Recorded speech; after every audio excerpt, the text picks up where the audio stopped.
Je m'appelle Mickaël Lenné, je suis maître de conférence de l'École pratique des hautes études. Je travaille dans une unité de recherche qui s'intéresse à la mémoire humaine, en neuropsychologie et en neuroimagerie cérébrale. Je réalise des protocoles de recherche sur la maladie d'Alzheimer, et en particulier sur les questions de la mémoire et des interactions sociales dans la maladie d'Alzheimer et d'autres maladies apparentées.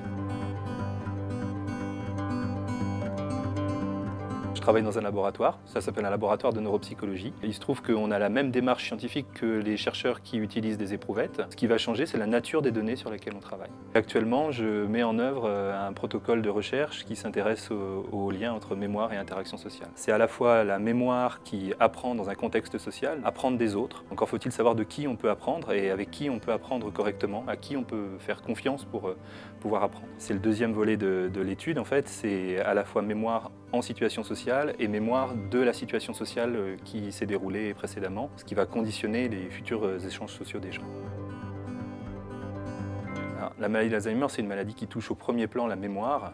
Ce sont des gens qui se retrouvent en grande difficulté pour effectuer de nouveaux apprentissages. Or, ils se retrouvent face à des défis majeurs dans leur quotidien. Apprendre le nom, le prénom, le visage de nouvelles personnes qui vont les accompagner au quotidien, qui vont pouvoir les aider. Apprendre aussi, malheureusement, dans certaines situations, de nouveaux lieux de vie avec un nouvel environnement. Donc, ils vont devoir réapprendre un certain nombre d'informations et c'est vraiment un défi pour ces personnes qui présentent des troubles de la mémoire.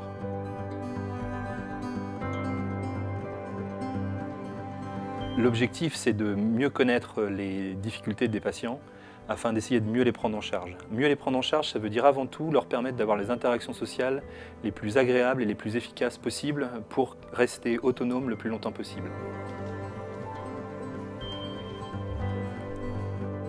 Ça fait plusieurs années que je rencontre des personnes qui souffrent de la maladie d'Alzheimer et leurs proches.